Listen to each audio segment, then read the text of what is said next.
जय हिंद दोस्तों। तो आज के वीडियो में दोस्तों सीरीज एंड सीक्वेंस में सीरीज देखेंगे। सीक्वेंस का वीडियो रिकॉर्ड किए थे दोस्तों, लेकिन उसमें वॉइस नहीं आ रहा था। तो आज सीरीज देख लीजिए, सीरीज का वन शॉट देख लीजिए, देन सीक्वेंस भी नेक्स्ट टाइम डाल देंगे। यदि आप नए हैं तो हमारे चैनल को सब्सक्राइब कर सकते हैं। इस तरह का वीडियो आपको यहाँ मिलते रहेगा, रील उल भी मिलते रहेगा आपको, जिससे आपको मोटिवेशन मिलता रहा। मेरा नाम है विजेंद्र यादव, मैं IIT खड़गपुर का MSc का छात्र हूँ। ठीक है, तो ज़्यादा बकवास नहीं करते हुए ज़्यादा डायरेक्ट पॉइंट पे आते हैं। इन्फिनिट सीरीज स्टार्ट करते हैं। इन्फिनिट सीरीज से क्वेश्चन हर साल देखने को मिलेगा। यहाँ पे 2 4 5 तो टेस्ट है, वो टेस्ट देख लीजिए। यदि आपके माइंड में है, वहाँ क्लिक कर गया, क्वेश्चन आसानी से बन जाएगा। टेस्ट माइंड में नहीं आया, वहाँ पे सीरीज को पहचान नहीं पाए, तो क्वेश्चन आपका फंस सकता है। सबसे पहले देख लीजिए कि सीरीज होती क्या है। तो सबसे पहले एक सीक्वेंस दिखेगा यहाँ पे। ये क्या होता है, सीक्वेंस बताएंगे, वीडियो इंतजार करिए। सीक्वेंस में चलिए एन का वैल्यू 1 डालिएगा तो ये आएगा, 2 डालिएगा तो ये, 3 तो ये, 4 तो ये। इन सबको जोड़ जो देते हैं ना, जोड़ जो जोड़ते हैं तो वही होता है आपका सीरीज बन जाता है। इनको लिखने का तरीका क्या होता है दोस्तों, समेशन दे दीजिए। ए हर जगह है तो ए दे दीजिए। 1 2 3 जो चेंज कर रहा है उसको एक एन नाम दे दीजिए। और चेंज कहाँ से कर रहा है, एन से एस, वो 1 से स्टार्ट हो रहा है तो एन का वैल्यू 1 से लेकर के कहाँ तक जा रहा है पता नहीं। ठीक है, इसको लिखने का एक तरीका होता है, इन्हीं को बोलते हैं सीक्वेंस ऑफ रियल नंबर।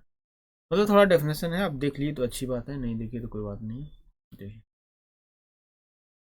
अब बार बार एन का वैल्यू यहाँ 1 से, जैसे एन का वैल्यू मान चलिए 1 से इन्फिनिटी नहीं लिखेंगे, मतलब नहीं लिखे हैं तो समझिए 1 से इन्फिनिटी ही लिखा हुआ है। ठीक है, इसको आप कन्वर्जेंट सीक्वेंस तभी बोलिएगा, या डाइवर्जेंट। कन्वर्जेंट जब बोलिएगा जब इसका एस एन क्या होता है, इसका पार्शियली सम होता है। वो आगे चलकर आप समझ जाइएगा। ये इसका जो सीक्वेंस होगा ना एस एन, ये क्या लिखा, as the sequence S N is the convergent. S N क्या होता है, एस एन बताते हैं एस एन क्या होता है। यदि वो डाइवर्जेंट है तो डाइवर्जेंट, या कन्वर्जेंट है तो कन्वर्जेंट। अब एस एन के बारे में थोड़ा बहुत देख लीजिए। देखिए, S1 क्या होता है ना, A1 होता है।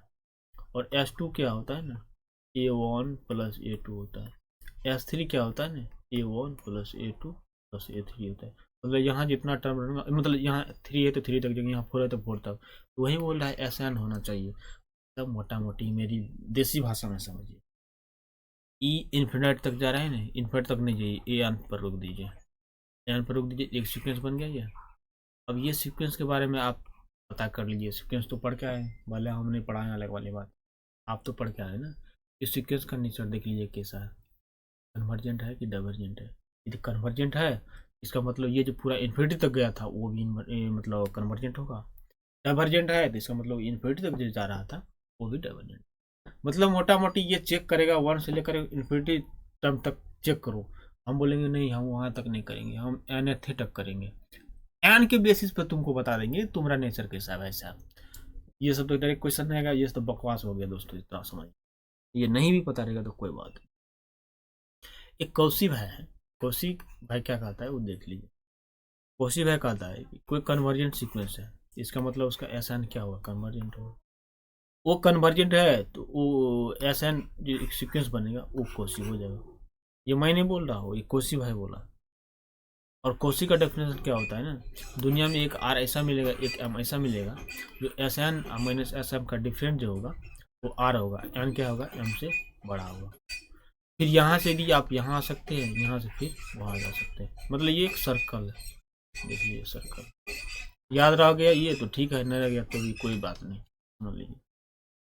एक स्टेटमेंट बताते हैं, देख लीजिए। कोई कन्वर्जेंट सीरीज है, ये सीरीज है दोस्तों, सीरीज को सीक्वेंस मत समझिएगा। मतलब समेशन आ गया, इसका मतलब वो सीरीज है। इसका मतलब एक आर दुनिया में आपको मिल जाएगा, सॉरी, आर के सभी मान के लिए एक एटलीस्ट एम मिल जाएगा। इस तरह से मिलेगा कि AM+1 AM+2 dot dot dot वो आर से आपको छोटा होगा। ये डेफिनेशन है, याद है, ठीक है, नहीं है तो कोई बात नहीं। अब मेन चीज़ स्टार्ट कर, यहाँ से आना चाहिए सारा चीज़। कुछ टेस्ट बता रहा हूँ, ये टेस्ट याद रहना चाहिए। अभी तक जो बताए ये नहीं याद है, नहीं मुझको तो आपको मालूम है, कोई बात नहीं, हवाने की बात नहीं, लेकिन यहाँ से बता रहे हैं, यहाँ से एक एक पॉइंट आपको पता रहना चाहिए, क्योंकि क्वेश्चन यहीं से बनेगा। इससे पहले आता हो ना आता हो कोई फर्क नहीं पड़ेगा। टेस्ट 1 देख लीजिए, टेस्ट 1 है nth टर्म। तो आप पहले सीक्वेंस सॉरी सीरीज देखते हैं, तो सीरीज देखने के बाद ऐसा नहीं कि ये वो टेस्ट लगाने स्टार्ट कर दिए। देखिए क्वेश्चन को, हड़बड़ाइए नहीं, सोचिए टेस्ट क्वेश्चन है क्या। सबसे पहला मतलब ये सीरीज का नेचर, ये सीरीज का नेचर आपको चेक करना है, कन्वर्जेंट है कि नहीं है। सबसे पहला काम आप क्या करिएगा ना दोस्तों, ये अंदर वाला का आप लिमिट निकाल लीजिएगा। लिमिट निकाले, जीरो पर चला गया, जीरो पर चला गया तो ये नेसेसरी कंडीशन, जीरो पर जाना नहीं चाहिए। जीरो पर चला गया तो आप नहीं बोल सकते कि कन्वर्जेंट है कि डाइवर्जेंट है, जीरो पर तो जाना ही चाहिए। कन्वर्जेंट सीक्वेंस तो जीरो पर जाता ही है पक्का, ये आपका नेसेसरी कंडीशन हो गया, बट सफिशिएंट नहीं है। इसके लिए एक और चीज चेक करना। लेकिन मान चलिए गलती से ये नॉन जीरो हो गया, तो गलती से नॉन जीरो हो गया, ये लिमिट निकाले, गलती से नॉन जीरो हो गया, तो आंख मूंद के आप बोल सकते हैं कि वो डाइवर्जेंट सीरीज है, सीक्वेंस नहीं, वो डाइवर्जेंट सीरीज है।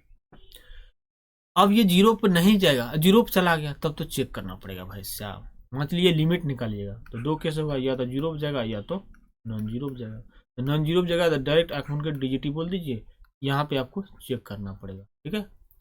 एंड दैट टर्म्स टेस्ट यही बोलता है। टेस्ट कैसे बोलेगा वो आपको आगे बताएंगे। अभी जो बकवास की है वही चीज़ है, यहाँ देखिए। पहला स्टेप में क्या करना है, लिमिट निकालना है। लिमिट नॉन जीरो आ गया तो मेरा डाइवर्जेंट है, आंख मूंद के। लिमिट जीरो जीरो नहीं है तो डाइवर्जेंट हो गया। लिमिट जीरो आ गया तो चेक करना पड़ेगा, कैसे आप देख लीजिए। ये भी देखिए, इसका भी लिमिट जीरो पे जा रहा है, इसका भी लिमिट जीरो पे जा रहा है, तो चेक किए तो एक डीजीटी बन रहा है, एक सीजीटी बन रहा है, मतलब चेक करना जरूरी है। सफिशिएंट कंडीशन नेसेसरी है लेकिन सफिशिएंट कंडीशन में है। दूसरा टेस्ट बहुत ही इंपॉर्टेंट टेस्ट है, यहाँ से क्वेश्चन देखने को मिलता है, कंपेरिजन टेस्ट। तो कंपेरिजन टेस्ट क्या कहता है कि यदि आपका सीक्वेंस का सारा टर्म पॉजिटिव है और ये दो सीक्वेंस आपका दिया हुआ है वो भी पॉजिटिव नंबर के लिए, एक सीक्वेंस दूसरा सीक्वेंस से छोटा है, ठीक है। अब देखिए, यदि एक कन्वर्जेंट हो गया तो छोटा वाला ऑटोमेटिक कन्वर्जेंट हो जाएगा। ये कन्वर्जेंट है तो बड़ा वाले को नहीं बोल सकते, लेकिन बड़ा वाला कन्वर्जेंट है तो छोटा वाला ऑटोमेटिक कन्वर्जेंट हो जाएगा। लेकिन ये डाइवर्जेंट है तो बड़ा वाला ऑटोमेटिक डाइवर्जेंट हो जाएगा। ये डाइवर्जेंट है तो कोई जरूरी नहीं कि छोटा वाला डाइवर्जेंट होगा कि नहीं होगा, ठीक है। ये रिजल्ट है, याद रखिएगा, इसको यूज बढ़िया से करिएगा, उल्टा पुल्टा मत करिएगा। ये भी इंपॉर्टेंट है दोस्तों, लिमिट कंपेरिजन टेस्ट, यहाँ से भी क्वेश्चन देखने को हमेशा ही मिलता है। आगे मान चलिए दो सीरीज है, दो सीरीज को टेस्ट चेक करना है, ये कन्वर्जेंट के डाइवर्जेंट है। फॉर एग्जांपल आपको यही सीक्वेंस दिया हुआ, सीरीज दिया हुआ, तो आप अपने मन से एक तो ये मान लीजिएगा और ये दोनों के अंदर का लिमिट निकालेगा। वो एल आ गया और नॉन जीरो इनफाइनाइट आ गया, तो जैसा नेचर एक का होगा ना वैसा नेचर ये दूसरा का भी होगा। नहीं समझे? आप बोलिएगा जीरो आ गया तब क्या करेंगे, जीरो आ जाएगा तो टेस्ट फेल हो जाएगा, लेकिन एक केस में फेल नहीं होगा। बी यदि आपका कन्वर्जेंट है तो ए आपका कन्वर्जेंट होगा, समझ रहे? चलिए, रेशियो टेस्ट क्या बोलता है, रेशियो टेस्ट देख लीजिए। रेशियो टेस्ट कुछ नहीं बोलता है। मान लीजिए एक सीक्वेंस सीरीज, ये सीरीज चेक करना है तो कुछ नहीं, ये ए एन ले लीजिए, ए एन, उससे एक एन प्लस वन रिप्लेस करके ए निकाल लीजिए, दोनों का रेशियो निकाल लीजिए, एक एल आ गया।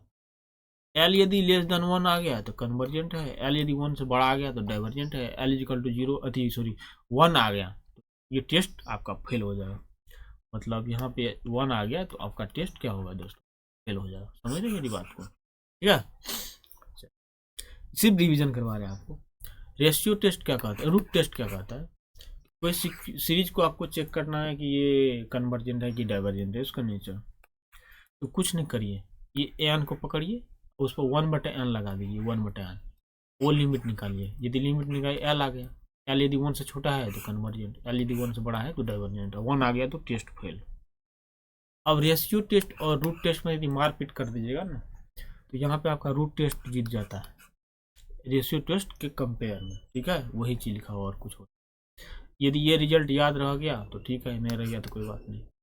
मतलब रेशियो टेस्ट का इन्फिनिमम और रूट टेस्ट का इन्फिनिमम सुप्रीमम होता है रूट, मतलब ऐसे मोटा मोटा रखिए ना, बीच में रूट टेस्ट रखना है, इन्फिनिमम और सुप्रीमम, इधर रेशियो रखना है, यहाँ इन्फिनिमम यहाँ सुप्रीमम। याद रह गया तो ठीक है, नहीं तो अब एक रिजल्ट होता है, देख लीजिए। कोई सीरीज आपका कन्वर्जेंट सीरीज और positive real number then any rearrangement of the A N is convergent and the sum of the remaining unchanged. मतलब ये बोल रहा है कि ना जैसे आपको पॉजिटिव टर्म आना चाहिए, उसका आप टर्म को इधर उधर कर दीजिएगा ना, वो कोई फर्क पड़ने वाला नहीं है, वो आपका सम जो होगा ना चेंज नहीं होगा। लेकिन ऐसा अल्टरनेटिव वाला में नहीं चलेगा, इसलिए यहाँ पे लिख दिया हूँ। कुछ एक्सपेंशन यदि आपको याद है तो डायरेक्ट क्वेश्चन बन जाएगा। जैसे देख लीजिए ई पावर एक्स का ये होता है, ई पावर माइनस एक्स का याद करने का आप ही को तरीका ढूंढना होगा, मैं नहीं बताऊंगा। साइन एक्स कॉस एक्स देख लीजिए, टेन एक्स का देख लीजिए, एटलीस्ट 2-3 टर्म तक याद रहेगा तो ठीक है। लॉग का देख लीजिए, लॉग 1 माइनस एक्स का देख लीजिए दोस्तों। और टेन इनवर्स का यदि याद रहे तो ठीक है, नहीं रहे तो कोई बात नहीं। अब देखिए कुछ इंपॉर्टेंट रिजल्ट है उसको देख लीजिए। मान लीजिए कोई सीक्वेंस है दोस्तों, कोई सीक्वेंस है पॉजिटिव रियल नंबर का, ठीक है, और उसका यदि आप रेशियो निकाले तो एल आ गया, ठीक है। एल यदि 1 से छोटा आ गया इसका मतलब वो सीक्वेंस क्या होगा, मतलब एल यदि 1 से छोटा आ गया इसका मतलब क्या होगा, सीरीज क्या होगा आपका, ये सीरीज ये कन्वर्जेंट होगा। कन्वर्जेंट होगा तो इसका मतलब ये आपका पक्का 0 बजेगा। तो वही बात इनडायरेक्टली ये बोल रहा है, घुमाया है थोड़ा बहुत। और एल 1 से बड़ा गया तो इसका मतलब डाइवर्जेंट होगा, डाइवर्जेंट होगा तो ये पक्का नहीं 0 गया होगा, इन्फिनिटी हो गया होगा, वही चीज़ ये बोल रहा है, ठीक है। और सिमिलरली रूट टेस्ट में यदि ये लिमिट निकाले एल यदि 1 से छोटा आ गया इसका मतलब कन्वर्जेंट होगा, तो उसका एन टर्म 0 पे ही जाएगा, 1 से बड़ा। समझ, मतलब वही बकवास चीज दिया हुआ है। कुछ रिजल्ट है देख लीजिए।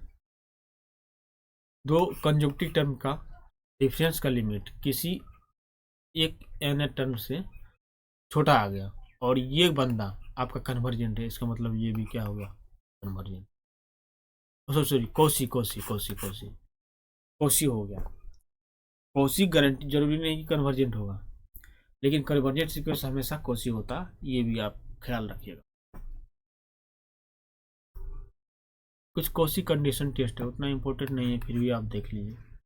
लेकिन याद रहे यहाँ पे टू दी पावर एन लिए ना, आप ए टू दी पावर एन भी रिप्लेस कर सकते हैं, एफ ए पावर, मतलब यहाँ कोई जरूरी नहीं टू दी पावर एन, यहाँ 3 टू दी पावर एन भी रिप्लेस कर दे। मतलब एफ एन कोई कन्वर्जेंट सीक्वेंस तभी मतलब है ना, इसका मतलब उसको आप टू दी पावर एन यहाँ बगल में देखिए, एन को रिप्लेस करिए टू दी पावर एन से कर दिए, बगल में वही चिपका दीजिए, ये भी आपका कन्वर्जेंट होगा। यदि याद है तो आसानी से बन जाता है, नहीं है तो कोई बात नहीं। स्पेशल सीरीज आप कुछ देख लीजिए, इसका शकल देख लीजिए, ध्यान इसका शकल मंदा देख लीजिए, 1/n log n power p, p यदि 1 से बड़ा तो कन्वर्जेंट, 1 से छोटा तो डाइवर्जेंट, या 1 तभी डाइवर्जेंट। ये थोड़ा सा देख लीजिए, नाम पढ़ लिया, हमको पढ़ने में आता नहीं।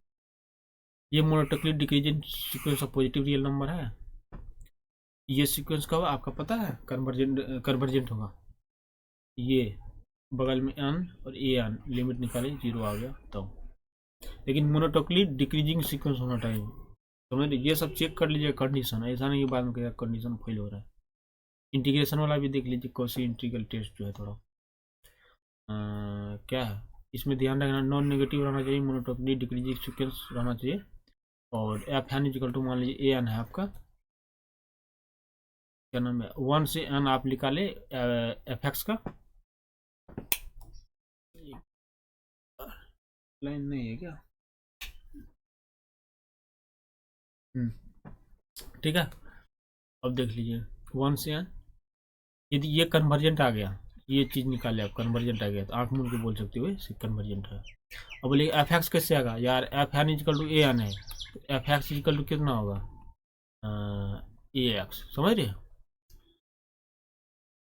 यहाँ पे देखिए एग्जांपल दिया हुआ, देखिए ये आपका क्या है, एफ एन है, एफ एन है तो एफ एक्स कितना आ जाएगा आपका 1/x, देखिए 1/x है।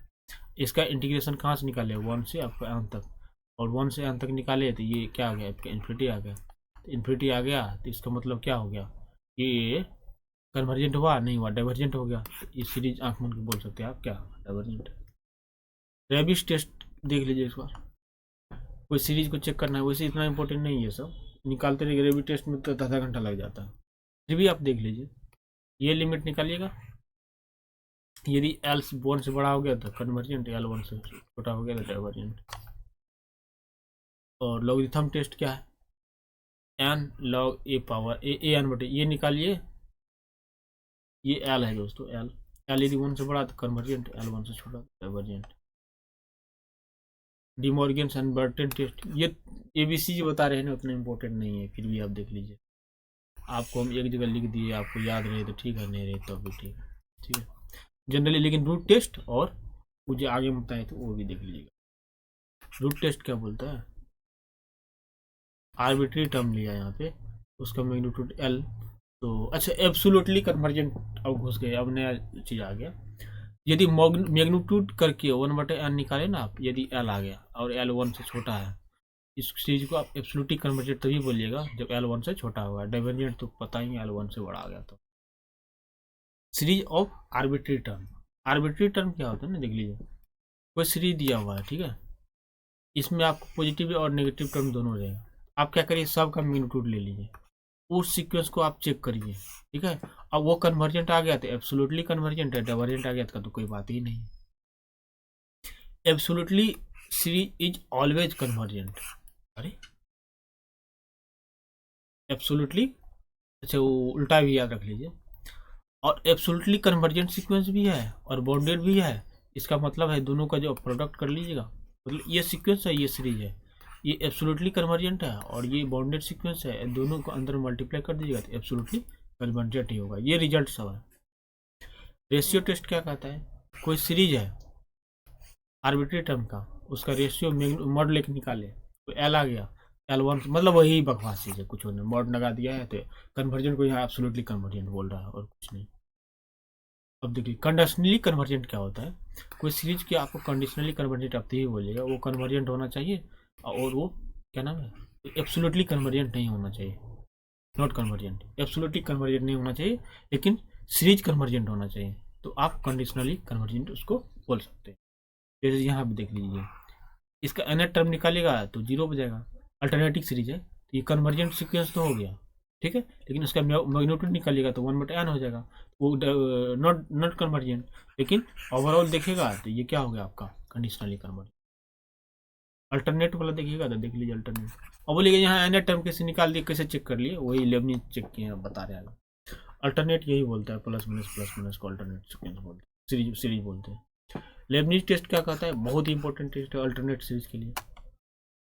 मान लीजिए इसको चेक करना है, इसको कुछ नहीं करना है, सबसे पहला काम मोनोटोनिकली डिक्रीजिंग सीक्वेंस होना चाहिए और पॉजिटिव रियल नंबर में, ठीक है, एन मतलब ये माइनस प्लस को हटा करके, और उसका लिमिट निकालिएगा तो 0 आएगा। ये दोनों कंडीशन फॉलो कर रहा है, इसका मतलब सीक्वेंस क्या होगा, अल्टरनेटिव मतलब प्लस माइनस वाला वो क्या हो गया आपका कन्वर्जेंट हो गया। टेबल टेस्ट देख लीजिए, कोई सीरीज आपका कन्वर्जेंट सीरीज है, ये सीक्वेंस आपका मोनोटोनिकली बाउंडेड एंड सीक्वेंस है, मोनोटोन बाउंडेड सीक्वेंस है, वो जो दोनों का इसका और इसका जो प्रोडक्ट होगा ना समेशन लगा करके वो भी कन्वर्जेंट होगा। ये तो पहले भी देख लिए थे। डिरिचलेट क्या बोलता है, डिरिचलेट डी एन आपका कोई आपका कन्वर्जेंट है जो 0 पे जा रहा है, और समेशन ऑफ एन सीक्वेंस है partially sum of S N is bounded, ये और ये जो प्रोडक्ट होगा ना वो बाउंडेड मतलब कन्वर्जेंट होगा। तो इम्पोर्टेंट क्वेश्चन है, इसको आप देख लीजिए, खुद ट्राई करिएगा। एब्सोल्युटली कन्वर्जेंट है नहीं है, बट कंडीशनली है। क्यों, क्योंकि यहाँ पे नहीं कुछ है ना दोस्तों, का वैल्यू 1 है ना, एक और ये भी देख सकते हैं आप, ये भी आप देखने का मन हुआ तो देख लीजिए, वैसे इंपॉर्टेंट है नहीं। रीअरेंजमेंट वाला में क्या होता है ना, रीअरेंजमेंट वाला एक क्वेश्चन आ जाता है कभी कभी, तो रीअरेंजमेंट करने से एब्सोल्युटली कन्वर्जेंट में फर्क पड़ता है, करने से फर्क पड़ता नहीं है, मतलब एब्सोल्युटली में कन्वर्जन फर्क नहीं पड़ेगा क्योंकि आप मैग्नीट्यूड मॉड ले लीजिएगा, लेकिन कंडीशनली में क्या होता है, फर्क पड़ता है। ये सब आप ध्यान रख लीजिए यार। मुझे 1 साल हो गया ना, ये पिछले साल का मेरा नोट्स है, वही पढ़ा हुआ था, तो आप लोग बोले तो हम सोचे चलो PDF बना करके थोड़ा बहुत बना देते हैं। हम भी 1 साल से नहीं देखे, फर्स्ट ही देख रहा। इसको रेमन थ्योरम देख लीजिए थोड़ा बहुत, कुछ नहीं, पढ़ लीजिएगा ये क्या क्या लिखा हुआ। एक थ्योरम, एक चीज़ और रखिए, याद रख लीजिएगा, या तो ये फार्मूला याद रख लीजिएगा, ये फार्मूला रखिएगा। पी क्या है ना, पॉजिटिव टर्म होगा, क्यू क्या होगा नेगेटिव, जैसे 1 + 2 - 3 - 4 - 5 + 6 + 7 - 8 में, ये मतलब यहाँ पे पॉजिटिव कितना है 2 = 2 और Q = कितना हो गया 3, मतलब 3 नेगेटिव टर्म, रिपीट करा तो वही ये चीज़ होगा। इस तरह का होगा ना, उसका सम पूछेगा ना, ये फॉर्मूला होता है 1/2 ln2 प्लस log p/q का रूट। नहीं तो ये याद रख लीजिए, नहीं तो ये याद रख लीजिए। आज के लिए बस इतना ही। नेक्स्ट टाइम में इंटीग्रल का आपको रिवीजन करवा देंगे। Thank you, bye bye, take care. और दोस्तों को जोड़िए, नहीं जोड़िएगा तो फिर हमको मज़ा नहीं आएगा। सब्सक्राइब बढ़ाइए, ऐसे मोटिवेशन थोड़ा आएगा। जनरली देखिए, ये नोट्स मेरा है, आपको भी इसी तरह से बनाना है। आप इससे सीखना है कि चलिए ये कैसे बनाए हैं, इस तरह से बना के पढ़ाई किए थे, अपना रिवीजन किए थे, स्टेज पहले हम देखते थे। आप भी इस तरह से आप फॉलो कर सकते हैं। ठीक है, बात क्लियर है। आज के लिए बस इतना ही। Thank you, bye bye, take care, धन्यवाद।